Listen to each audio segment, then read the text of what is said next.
Hey chicos, esta noche vamos a adentrarnos en un caso tan frío y silenciado por el tiempo que incluso la Tierra decidió devolvernos una pista.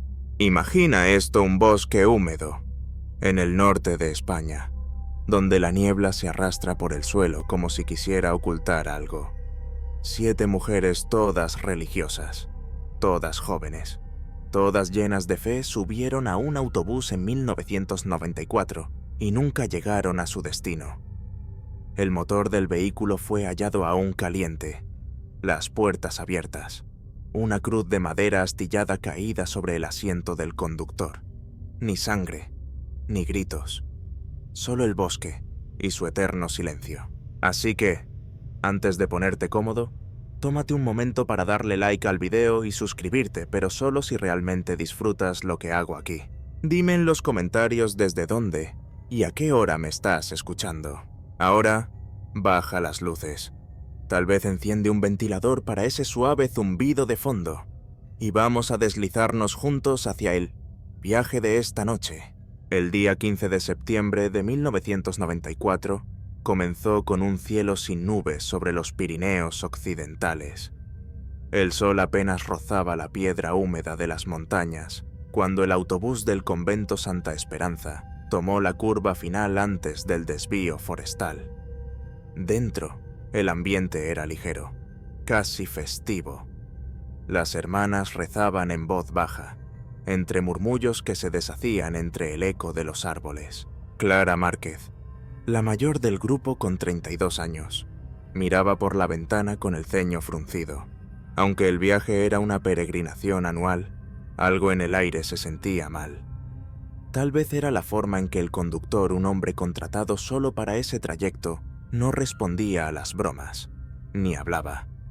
Tal vez era el hecho de que el bosque parecía estar demasiado callado, incluso para esa época del año. El vehículo se detuvo cerca de un área conocida por tener una pequeña ermita abandonada. La intención era hacer una oración privada, una especie de retiro espiritual momentáneo. Bajaron, una por una, con sus hábitos recogidos y Biblias en mano, a las 11:47 a.m. Según el reloj del chofer, las 7 religiosas se internaron en el bosque. A las 12:15 p.m. ya no se escuchaban sus voces. A las 12:30, el conductor encendió un cigarro. Esperó. A las 2:00 p.m. decidió entrar en el bosque a buscarlas. Nunca regresó. La policía llegó a las 7:12 p.m. por una llamada anónima desde un teléfono público en Navarra.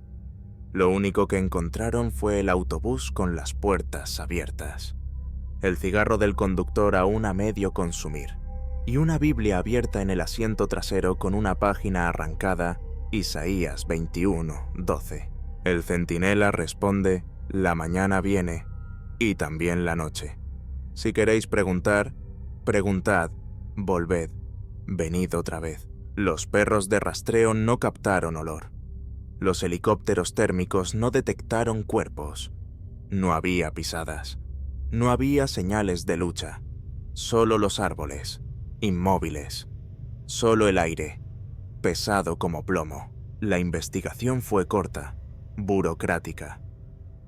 La prensa trató el asunto como una historia de peregrinas extraviadas, con titulares que hablaban de fe, negligencia y supersticiones locales. Nadie investigó al chofer, cuya identidad jamás fue confirmada por el convento. El archivo fue cerrado en 1995 por falta de indicios delictivos. Lucía Montero, agente en prácticas de 23 años entonces, recordaba haber sostenido la Biblia arrancada. Recordaba la humedad del asiento del conductor, como si alguien lo hubiese ocupado poco antes. Recordaba el olor, una mezcla de incienso viejo y algo más metálico, más denso, hierro, como sangre, pero sin sangre. El caso la persiguió durante toda su carrera. Se convirtió en inspectora, luego jefa de unidad, y al jubilarse anticipadamente en 2023, aún tenía la página arrancada guardada en un sobre. entre documentos que jamás debió conservar. En las décadas siguientes, ningún cuerpo apareció, ninguna carta, ningún testigo. Las monjas desaparecidas pasaron a formar parte de las leyendas locales, historias que los pastores susurraban a sus hijos para que no se alejaran del sendero. Se decía que una de ellas aún caminaba en el bosque, rezando sin cesar. 31 años después, el silencio finalmente se rompió. En marzo de 2025, una tormenta desbordó un arroyo seco en la región donde las mujeres desaparecieron. Un trabajador del Ministerio de Medio Ambiente, mientras inspeccionaba los daños en un talud erosionado, notó algo sobresaliendo del barro rojizo. Al principio pensó que era una raíz torcida. Luego, al acercarse, distinguió la forma casi humana de una mano, no completa solo hasta la muñeca con la piel ya ausente, la carne casi disuelta, pero el hueso aún articulado, y un anillo de plata, desgastado pero reconocible, con un grabado en latín alrededor, Fiat voluntas tua, que se haga tu voluntad. Era el tipo de anillo que solo usaban las monjas profesas del convento Santa Esperanza. La policía local archivó el descubrimiento como un hallazgo sin contexto, enviado al laboratorio de ADN para comparación. No había nadie en la fuerza que recordara el caso. Solo una persona, ya retirada, reconoció de inmediato el grabado cuando vio la imagen en un correo interno reenviado sin querer, Lucía Montero. Ella no lo dudó. Pidió acceso. Voló desde Salamanca hasta Pamplona en menos de 24 horas. Y cuando sostuvo el anillo entre sus dedos, aún frío, aún húmedo de barro, supo que lo que estaba enterrado en ese bosque no era solo un misterio. Era una verdad que alguien había intentado enterrar viva. Y ahora estaba comenzando a salir. La lluvia había cesado, pero la tierra seguía hablando. Lucía permanecía inmóvil frente a la mesa de acero del laboratorio forense. A su lado, una joven técnica revisaba los últimos resultados del análisis de ADN, sin darse cuenta del torbellino que se formaba tras los ojos de la exinspectora. La coincidencia era irrefutable.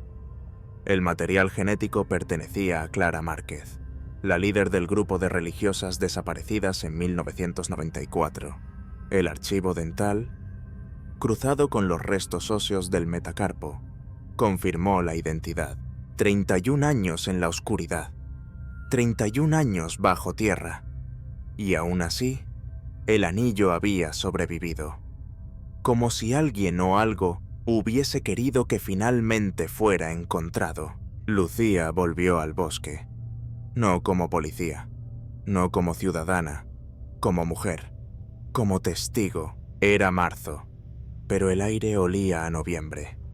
El barro se aferraba a sus botas mientras avanzaba por el talud erosionado. La vegetación aún estaba revuelta, como si hubiera sido arrancada con furia por manos invisibles. Tomó fotografías, midió distancias, y lo más importante, escuchó, porque ese bosque no estaba callado. Nunca lo había estado. Solo que nadie quería oír lo que decía. 2 noches después, mientras revisaba sus notas, Lucía se topó con algo enterrado en la base de datos del antiguo convento Santa Esperanza, ahora clausurado. Un nombre que nunca apareció en los informes originales, Hermana Ana de la Paz. Edad 20 años. Profesión primavera de 1994. Desaparecida ese mismo año, pero su nombre no figuraba entre las 7 oficialmente registradas en la peregrinación.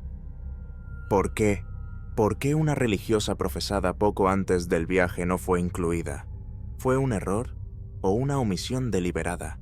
A la mañana siguiente, Lucía pidió acceso a los archivos parroquiales. El padre Alarcón, un hombre mayor de modales educados y mirada hundida, aceptó con reticencia. Le entregó un registro polvoriento que olía a humedad y miedo. Ella no estaba destinada a ir, dijo el padre, casi como un susurro. Fue una decisión de último minuto. Alguien la incluyó sin autorización. ¿Quién? No lo sé. Pero recuerdo que alguien dijo, es por penitencia. Lucía sintió un nudo en el estómago. Esa frase no encajaba con ninguna liturgia habitual. ¿Penitencia de quién? ¿De ella? ¿O de alguien más? Volvió a repasar los archivos de la policía de Navarra, esta vez buscando conexiones más amplias. Allí apareció el nombre del conductor del autobús David Ortega. Pero con un detalle perturbador, no existía ningún registro legal de su contratación, ni contrato, ni identificación fiscal, ni ficha en la empresa de transporte subcontratada. La firma del documento era ilegible, casi infantil. Siguió el rastro de la empresa disuelta en 1996 sin declarar deudas ni empleados. Sede social falsa. Entonces, una palabra empezó a repetirse entre las notas que había ignorado durante años: Hermandad Salvatoria. Mencionada por 2 testigos en 1994, relacionada con retiros espirituales intensivos para mujeres jóvenes en Navarra. Desaparecida sin rastro en 1995. Lucía buscó en archivos periodísticos. La mayoría de menciones estaban enterradas en publicaciones locales, con testimonios ambiguos sobre sesiones de purificación, prácticas de aislamiento y ritos extraños más cerca del teatro que de la liturgia, pero ninguna denuncia formal, ningún arresto, solo rumores, hasta que encontró un reportaje olvidado de 1993, escrito por una periodista de nombre Beatriz Ríos. El titular decía: El silencio de Dios dentro del culto que reeduca mujeres caídas. Beatriz estaba viva. Lucía la localizó en Bilbao. Vivía sola, retirada del periodismo desde hacía más de 20 años, tras sufrir un colapso nervioso. Al principio, no quiso hablar, pero al ver el anillo, sus manos comenzaron a temblar. Ese símbolo lo llevaban en el dedo todas las internas del refugio salvatorio. Yo lo vi con mis propios ojos. Pensé que eran votos, pero no. Era una marca, una señal de propiedad. Propiedad, sí. Las mujeres allí no rezaban, trabajaban. Y algunas no volvían a salir. Lucía sintió que el suelo bajo sus pies dejaba de ser estable. Algo más profundo que el crimen flotaba bajo esa estructura esclavitud moderna, disfrazada de redención, y con conexiones que llegaban hasta lo más alto de las instituciones. Beatriz, antes de cerrar la puerta, entregó una caja de madera con cintas de casete, fotos borrosas y notas manuscritas. En una de ellas, se leía: Ana de la Paz tenía miedo del viaje. Dijo que no era un retiro, sino un sacrificio. Las piezas empezaban a encajar, pero no formaban una cruz, formaban una red. Lucía volvió a estudiar los desaparecidos entre 1990 y 1996 en las zonas rurales del norte de España. No eran muchos, pero todas eran mujeres jóvenes, religiosas o estudiantes con vínculos eclesiásticos. Todas desaparecieron cerca de zonas boscosas. Todas fueron clasificadas como fuga voluntaria. Demasiadas coincidencias. Y entonces, en la última cinta de Beatriz, la voz de una joven temblorosa rompió la noche. No vamos a rezar. Nos han dicho que debemos obedecer. Una de las hermanas intentó correr anoche. La arrastraron por el cuello. Dijeron que si alguna habla, nos colgarán en silencio, que nadie sabrá jamás. Lucía tuvo que detener la grabación. Sus manos temblaban. No por miedo, por rabia. Había algo que el Estado, la Iglesia y el tiempo mismo habían querido olvidar. Pero ella ya no podía. Las sombras del bosque no estaban hechas solo de ramas. Eran nombres, eran cuerpos, y estaban esperando ser contados. La lluvia regresó como un mal recuerdo. Lucía conducía a través del paso montañoso, con los limpiaparabrisas chirriando contra el parabrisas empapado. Cada golpe una especie de metrónomo que marcaba la urgencia dentro de su pecho. Llevaba el anillo en su bolsillo y las cintas de Beatriz bien guardadas en la guantera. No confiaba en enviarlas por correo. No confiaba en nadie. En realidad, volvía al convento Santa Esperanza. No quedaba mucho allí. Fue cerrado oficialmente en 2001, luego de una supuesta filtración de amianto. Desde entonces, había sido abandonado, dejado al desgaste del clima y los animales. Pero Lucía no iba por nostalgia, iba por respuestas. El interior del convento estaba en ruinas, el suelo de piedra húmeda, las bancas cubiertas de musgo y el olor a moho mezclado con incienso seco. Las vidrieras rotas permitían el paso de una luz ceniza que hacía que todo pareciera un mausoleo. Lucía se movió entre los restos con pasos lentos, buscando algo, cualquier cosa. Y fue en la sacristía, tras una cortina caída, donde notó un espacio hueco en la pared. Al empujar suavemente, encontró una pequeña caja de madera escondida dentro de un compartimiento oculto. Dentro, varias cartas, fechadas entre agosto y septiembre de 1994, escritas por distintas manos, firmadas con iniciales Anipé, Metoe, Debsa, Darete otras.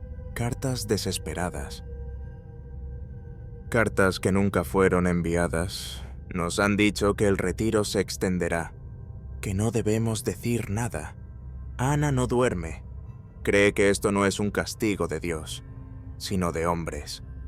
Clara intenta tranquilizarnos, pero también está pálida. A veces escuchamos gritos, no de nosotras, de otras mujeres. En la parte baja del bosque, Lucía leyó con los dedos apretados. Aquellas mujeres sabían que algo estaba mal, pero seguían allí, obedeciendo, porque la obediencia era su voto, y el voto, su cadena. Volvió a su hotel con las cartas bajo el abrigo, sintiendo que cada paso la llevaba más lejos de la justicia tradicional, y más cerca de un abismo que olía a tráfico humano, a complicidad eclesiástica, a poder oculto. Esa noche, recibió un correo electrónico desde una cuenta anónima. Solo decía: buscas a las desaparecidas. Una de ellas aún vive. Phnom Penh, Orfanato María de los Dolores. Habla con la hermana Luz. Lucía dudó. Pero el mensaje iba acompañado de una foto una mujer mayor, con los ojos cubiertos por gafas oscuras, piel curtida por el sol, y algo en la mandíbula, algo en la forma de su boca, que la hizo estremecer. Era Ana de la Paz. 3 días después, Lucía caminaba entre calles polvorientas y caos de motocicletas en la capital de Camboya. Nadie la conocía allí, nadie le debía nada. Pero la curiosidad se convirtió en impulso, y el impulso en misión. El Orfanato María de los Dolores era una estructura modesta, con una cruz de hierro oxidado en la entrada. Unas pocas niñas correteaban descalzas entre gallinas y ropa colgada. Al fondo, bajo un toldo, una mujer barría con calma. Llevaba un hábito blanco, pero deshilachado. Al verla, Lucía supo. Se acercó despacio. «Hermana Luz, ¿es usted?» La mujer se detuvo. No levantó la cabeza, pero su voz salió firme. «Ese nombre no me pertenece. Ana de la Paz». Silencio. Solo el roce del viento contra las palmas.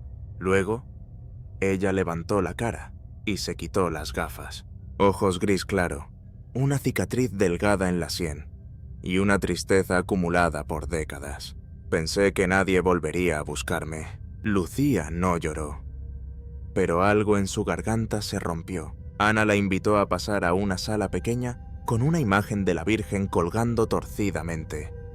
Se sentaron, y sin que nadie lo pidiera, Ana comenzó a hablar. «Nos vendieron como ganado». Su voz no temblaba. Ya no quedaba miedo en ella, solo cansancio. Después del primer día en el bosque, nos hicieron caminar durante horas, vendadas, sin hablar.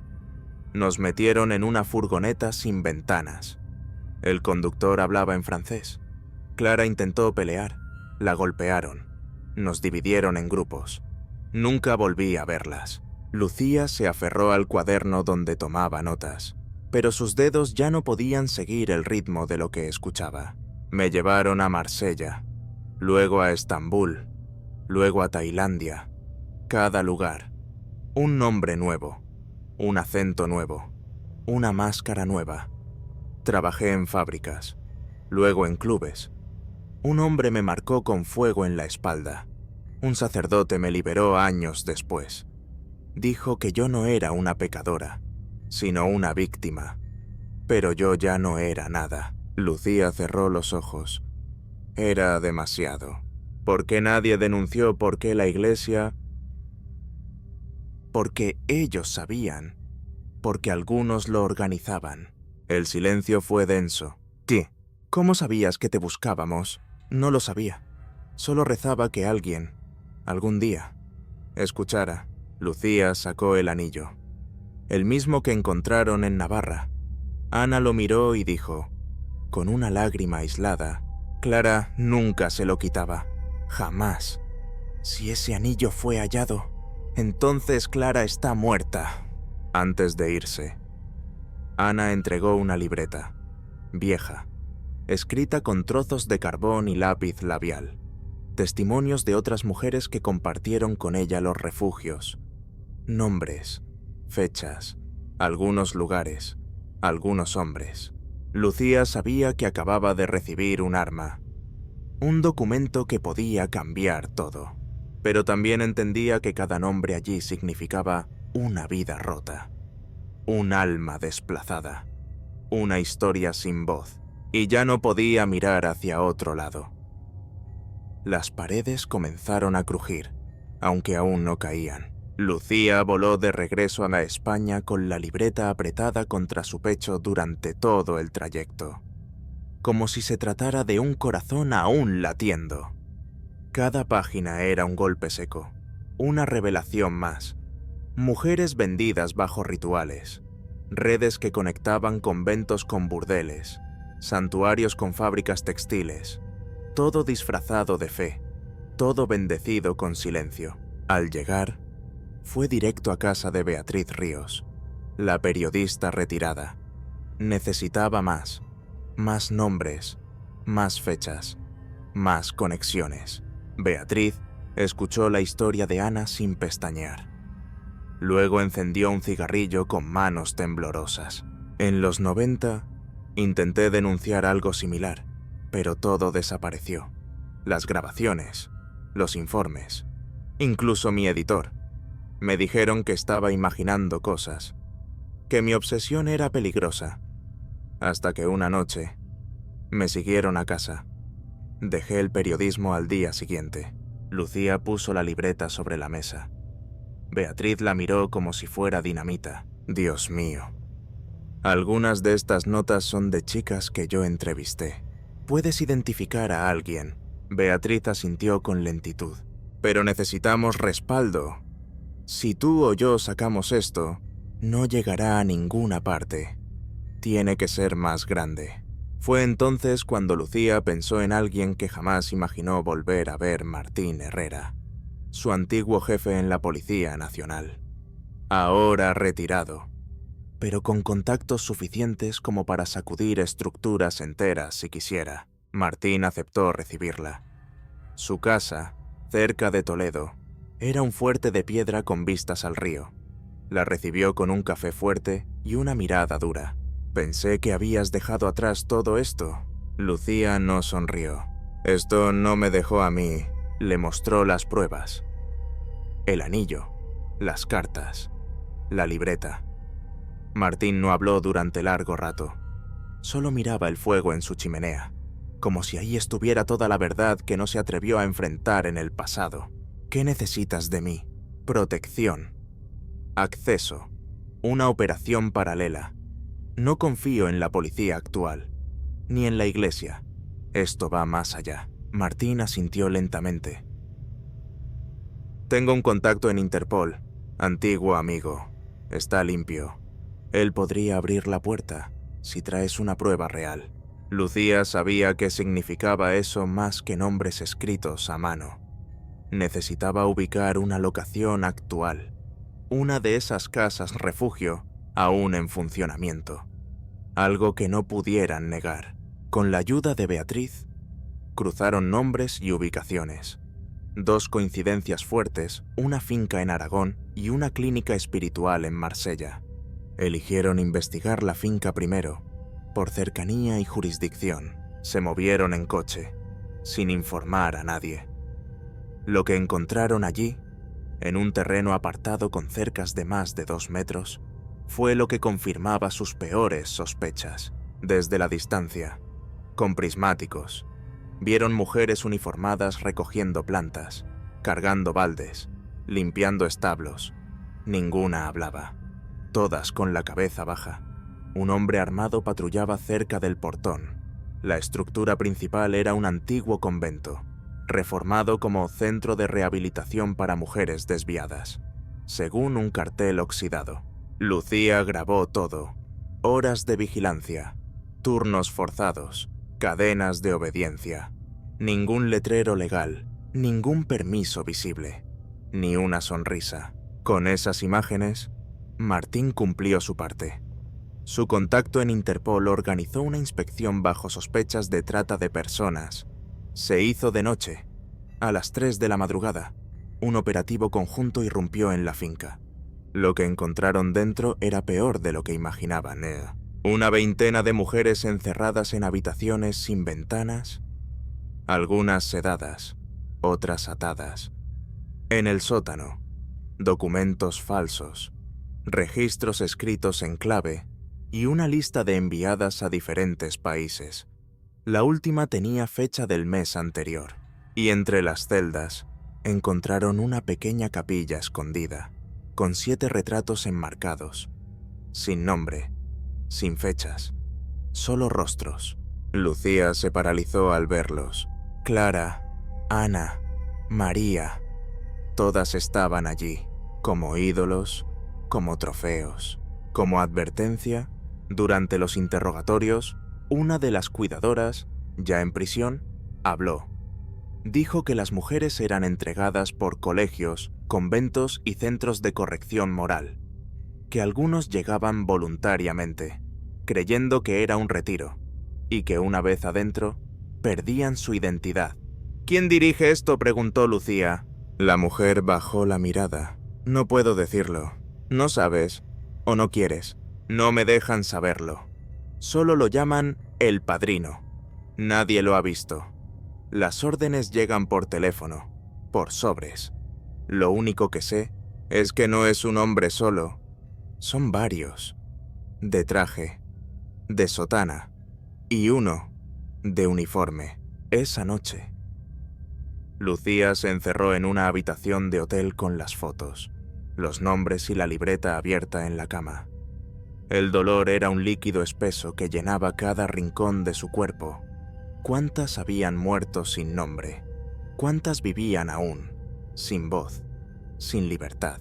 Y lo más aterrador, ¿cuántos más estaban involucrados? Encendió la grabadora y susurró: «Esto ya no es una investigación, es una guerra». La grabación terminó con una frase que no estaba segura de a quién iba dirigida. «Y no pienso perder». La oscuridad ya no se escondía. Se movía a plena luz del día. Lucía sabía que tenía que volver a ver a Ana. Las piezas que ahora poseía podían reescribirse, confirmarse, o destruirse si ella no hablaba. Voló una vez más a Phnom Penh, esta vez con la protección de Interpol y credenciales diplomáticas prestadas por Martín. No por orgullo, por seguridad. El orfanato la recibió con el mismo silencio pesado. Ana estaba sentada bajo un árbol, rodeada de niñas que jugaban con piedras y hojas secas. Al verla, sonrió, pero era una sonrisa sin alegría. ¿Has encontrado algo? ¿Verdad? Lucía asintió. Tu foto está colgada en una capilla clandestina, junto a las demás. Ana no se sorprendió. Se limitó a decir: «Entonces sigue vivo». ¿Quién? El hombre que nos eligió, que nos marcó, el que decía que éramos flores enfermas que debían ser podadas para servir al jardín del Señor. Ana se puso de pie y caminó lentamente hacia una habitación trasera. Volvió con una caja de cartón polvorienta. Dentro, fotografías viejas, trozos de tela con símbolos bordados y una libreta más pequeña, escrita con tinta azul muy desvaída. Lucía hojeó hasta encontrar lo que buscaba, un nombre: Padre Basilio Moreau. No lo conocí con ese nombre, dijo Ana. Para nosotras era solo el superior. Nunca se ensuciaba las manos, solo daba instrucciones. Era elegante, educado, como un político. O peor. Lucía lo buscó en bases de datos. Nada, pero Martín movió hilos más profundos. Descubrieron que Moreau era una identidad falsa, construida sobre documentos de un sacerdote muerto en 1874.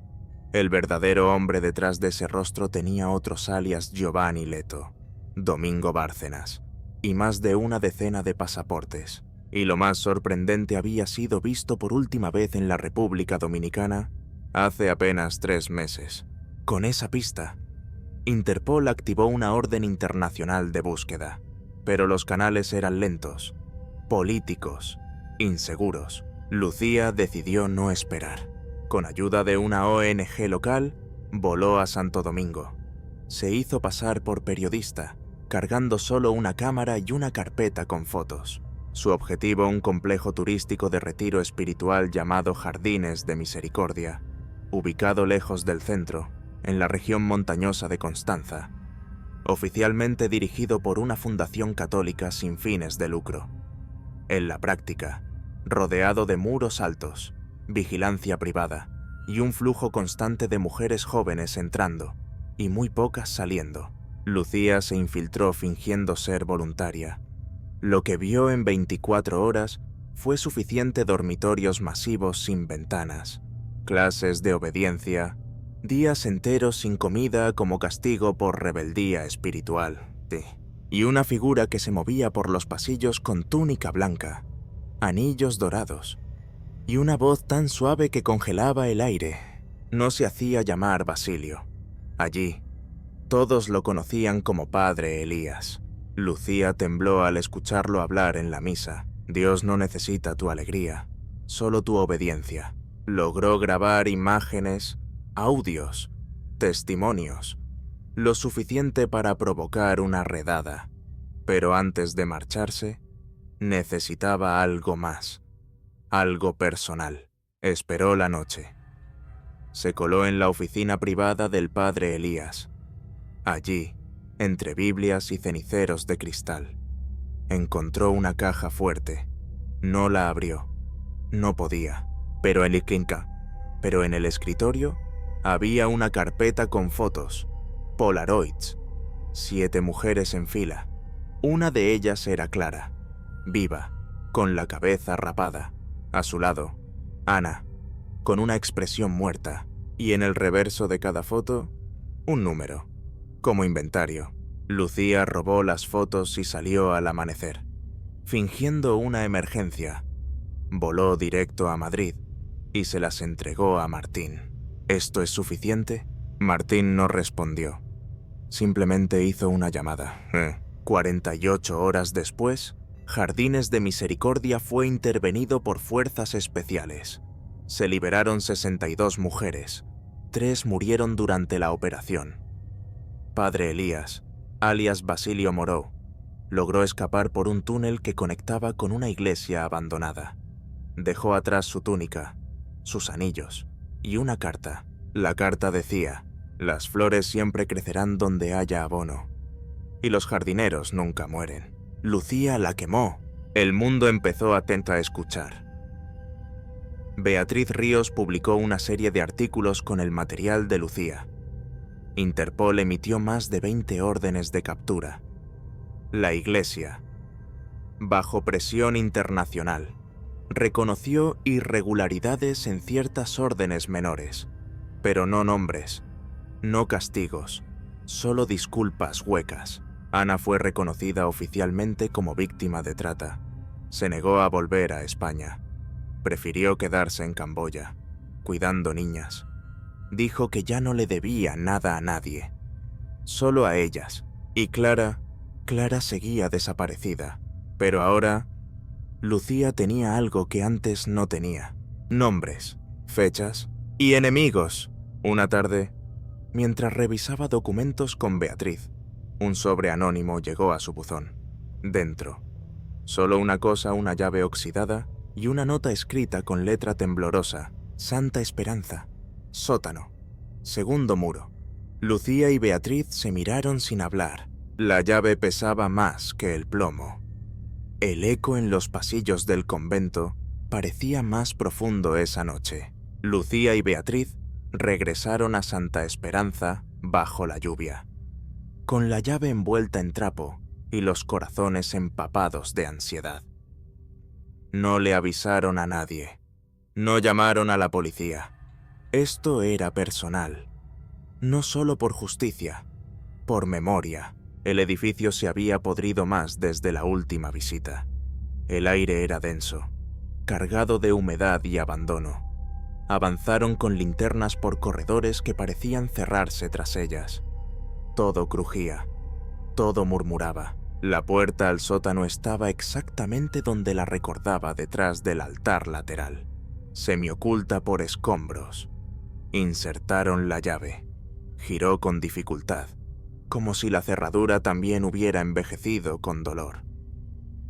Al bajar, el frío era casi orgánico, como si el aire no se hubiera movido en décadas. El sótano estaba dividido en 3 secciones: una sala de almacenamiento con estanterías oxidadas, una capilla subterránea cubierta de polvo y un muro de piedra al fondo, demasiado nuevo para coincidir con la arquitectura.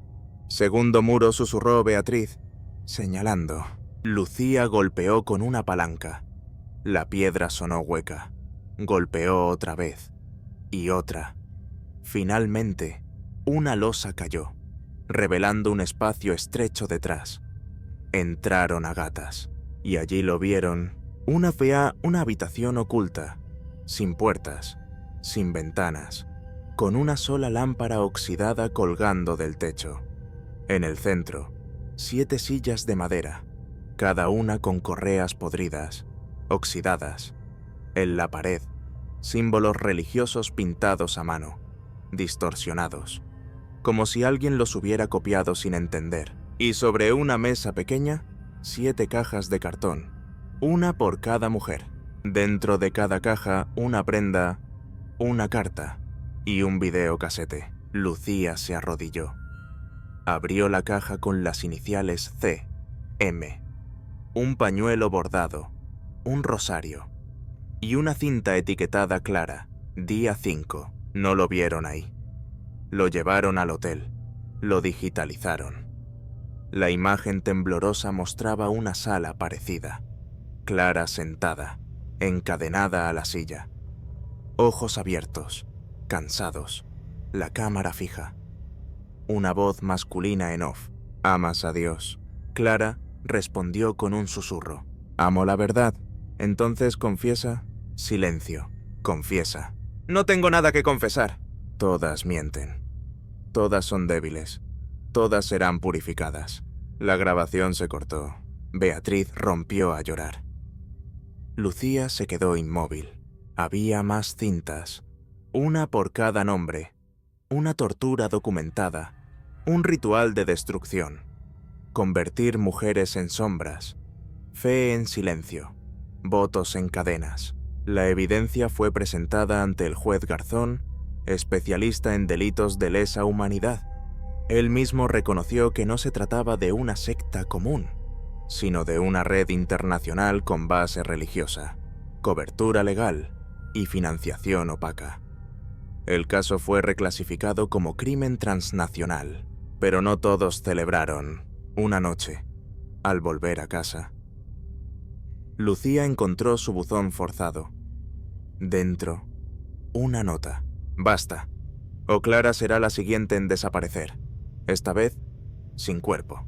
Y debajo, una foto reciente. Clara, viva, caminando en una calle de Lima, Perú. Lucía tembló. No por miedo, por rabia. Clara estaba viva, y aún la tenían. Contactó con Martín. Le pidió una identidad falsa, billetes, seguridad, todo lo necesario para moverse fuera del radar. Él dudó.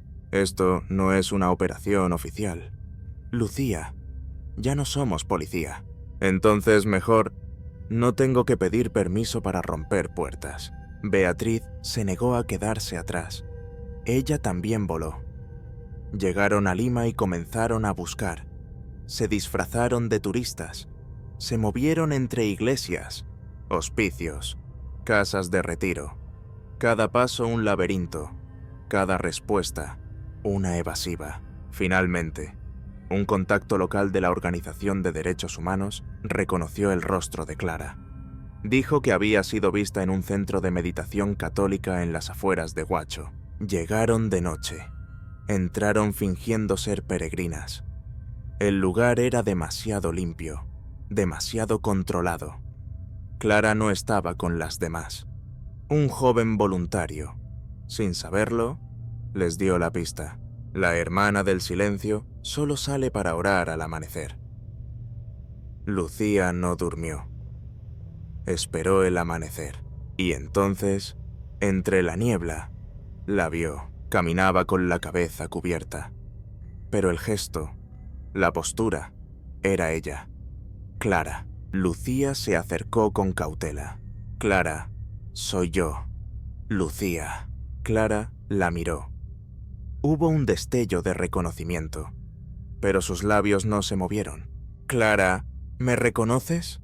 Ella bajó la vista, y con un susurro seco, apenas audible, dijo, no me llamo así. Lucía sintió que algo en su pecho se desmoronaba, pero no se rindió. Te están usando, aún puedes salir. Clara no respondió. Solo caminó hacia la capilla. Esa noche, Lucía intentó entrar a su habitación, pero ya no estaba. La cama vacía, las pertenencias borradas. Clara había desaparecido otra vez, y esta vez no por elección. La cacería se volvió personal, dolorosa, precisa. Clara no había huido, había sido extraída. Eso quedó claro cuando Lucía encontró, en el suelo de la habitación vacía, un objeto que no pertenecía al convento ni a ninguna monja, un auricular de comunicación militar, mal escondido bajo la cama, roto, pero reciente. No era un secuestro, era una operación, de regreso en Lima. Beatriz consiguió acceso a imágenes de cámaras de tráfico en las inmediaciones del centro de meditación. A las 4:21 a.m. Un todoterreno sin placas salió del camino de tierra y tomó la carretera rumbo al sur. Dentro, una figura femenina con la cabeza cubierta. 2 hombres a su lado, rostros borrosos. Lucía llevó la imagen a Martín. Él ya lo sabía. No se sorprendió. No hizo preguntas. Quieren cerrarte la boca, dijo. Pero lo hiciste demasiado bien. Te están observando desde arriba. ¿Quién? No lo sé. Pero sé a quién sí puedes tocar. Martín entregó una carpeta con un sello rojo a Alfonso Mejía de las Casas. Nacionalidad española. Empresario. Filántropo. Donante principal de 3 fundaciones religiosas. Una de ellas Orden Santa Aurelia, con sedes en 5 países.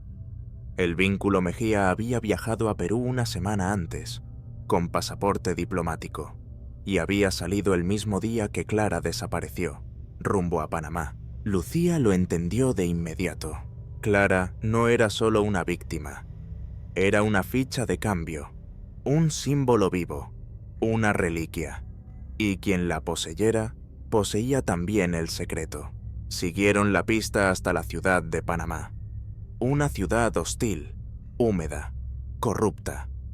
Allí, con ayuda de un contacto de Beatriz en la prensa local, Localizaron una finca en las afueras llamada Residencia Montesilencio, sin registros públicos, sin actividad comercial, pero custodiada por seguridad privada, armada. Una madrugada, Lucía y Beatriz lograron sobrevolar la propiedad con un dron. Lo que vieron les heló la sangre. Un complejo tipo monasterio, con jardines impecables, cámaras visibles y zonas restringidas. Pero lo más perturbador, una pequeña figura femenina caminando sola en círculo, bajo vigilancia. Movimientos lentos, repetitivos, como una penitencia coreografiada. Clara la enviaron al mundo para ser destruida. La rompieron. Y ahora la mantenían como trofeo viviente. Lucía no podía esperar más. Se contactó con el juez Garzón. Interpol intervino. La operación, bajo el nombre en clave Rescate Santa, comenzó 2 días después, a las 2:03 a.m. del 4 de octubre de 2025, fuerzas especiales irrumpieron en la finca. Lucía estaba con ellos, no detrás. Adelante. El caos duró 18 minutos. Los guardias se rindieron rápido. La mayoría de residentes eran mujeres extranjeras, visiblemente traumatizadas. Y en una habitación blindada del ala sur, bajo llave triple, estaba Clara, en una cama simple, en camisón blanco, con la mirada perdida. Lucía entró, temblando. Clara, soy yo. Esta vez sí es real. Clara la miró, lenta, dolida, y por primera vez sonrió. Lucía, su voz sonó como cristales chocando, como algo quebrado que aún suena hermoso y chiquermorona. Clara fue trasladada a una clínica privada en Ginebra. Se inició un tratamiento psicológico intensivo. No hablaba mucho, pero escribía. Y en sus palabras, lo dijo todo. Estuve muerta, pero me mantuvieron viva para ser una reliquia. Yo me perdí en sus rezos, en su miedo. Pero tú fuiste la oración que alguien escuchó. Mientras tanto, Alfonso Mejía fue arrestado en Honduras. Se encontró en su posesión una colección de anillos religiosos, entre ellos uno marcado con las iniciales CM. Dijo no saber nada, que todo era una conspiración.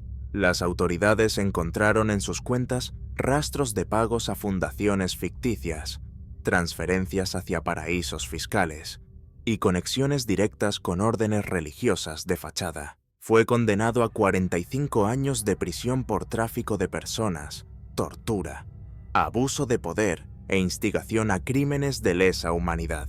Pero no fue el único. En cuestión de semanas, cayeron sacerdotes, monjas corruptas, empresarios, psicólogos, políticos. Cadenas enteras de silencio se rompieron, no por justicia divina, por verdad humana. Lucía fue invitada a hablar ante la Asamblea de Naciones Unidas. Rechazó, prefirió volver a Santa Esperanza. Allí, en una ceremonia íntima, acompañada de Beatriz, Martín y algunas de las mujeres liberadas, colocaron 7 anillos en una urna de cristal, bajo el altar destruido, y en una placa de bronce mandó a grabar. Ellas fueron obedientes, pero nadie las protegió. Que nunca más el silencio sea una virtud. Clara, aún en recuperación, escribió una carta que fue leída en la ceremonia. No tengo fuerzas para estar ahí, pero cada noche sueño con volver. No al convento, al bosque, a ese instante antes de todo. Si pudiera, me quedaría allí para siempre. Pero hoy sé que alguien regresó por nosotras. Gracias. A ti, a todas, a mí. Lucía no respondió en voz alta, solo cerró los ojos. Respiró hondo y sintió por primera vez en 31 años que la oscuridad retrocedía. Nadie había olvidado, solo lo habían callado. La última fase del proceso fue la más silenciosa. No Hubo redadas. No hubo helicópteros. Solo visitas discretas a archivos, revisión de registros parroquiales y entrevistas con rostros que temblaban al recordar. Porque aunque Clara había sido rescatada, 6 cuerpos aún yacían sin tumba, sin nombre, sin perdón. Lucía no lo permitió. Con ayuda de antropólogos forenses, regresaron al bosque original. El talud donde apareció la mano de Clara, las cartas, las cintas, las fotografías, todo apuntaba a un punto específico, un claro al norte del convento, donde el suelo había sido removido, compactado, cubierto con maleza que no pertenecía a la flora local. Comenzaron a excavar. Durante 3 días, bajo una lluvia persistente, el equipo removió capas de tierra, raíces, piedras, y al 4.º día hallaron la primera vértebra, luego un rosario oxidado, luego una bota religiosa enterrada con cuidado. Las 6 fueron halladas allí, en posición fetal, juntas, cubiertas con mantas litúrgicas, como si alguien, incluso en medio de tanto horror, hubiese querido darles un descanso ceremonial. Clara fue la primera en identificarlas. No lloró, solo susurró sus nombres, uno por uno: María, Esperanza, Lidia, Rosa, Inés, Teresa. Las pruebas forenses confirmaron sus identidades. No murieron por enfermedad, fueron asfixiadas, probablemente mientras dormían. No hubo lucha, solo resignación. Clara dejó una rosa blanca en cada fosa. Lucía ordenó que se hiciera un entierro público, sin medios, sin política, solo comunidad. Las campanas del antiguo convento repicaron una última vez, 7 veces, una por cada alma. La urna de cristal con los anillos fue sellada y empotrada en la cripta. Clara, ahora con voz firme, dijo unas palabras. Nos dijeron que callar era virtud, pero hoy entendemos que el silencio también mata.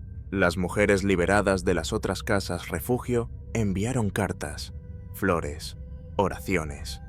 Una de ellas escribió: si una de nosotras se salva, todas renacen un poco. Lucía volvió a casa. No escribió un libro, no dio entrevistas, solo guardó las fotos, las cartas y las cintas en una caja metálica. Las selló con una etiqueta: testimonio de las que regresaron. Beatriz volvió al periodismo, pero ya no como reportera. Fundó una asociación para víctimas de trata con raíces religiosas. La llamó Santa Esperanza. En memoria. En rabia. Martín murió 2 meses después. Un infarto.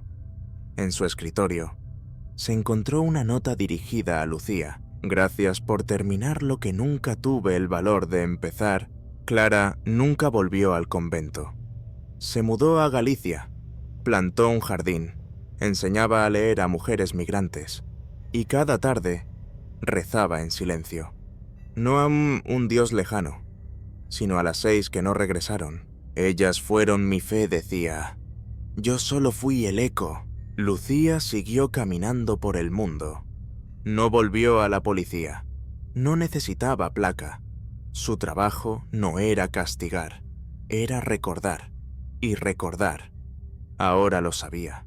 También era una forma de justicia. La noche del aniversario número 31 de la desaparición, un grupo de mujeres colocó 7 velas en la entrada del bosque. Nadie habló, nadie cantó, solo silencio.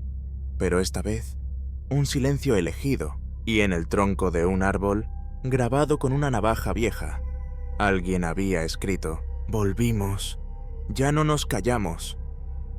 El viento en el bosque ahora suena diferente. Ya no arrastra lamentos ocultos ni nombres olvidados.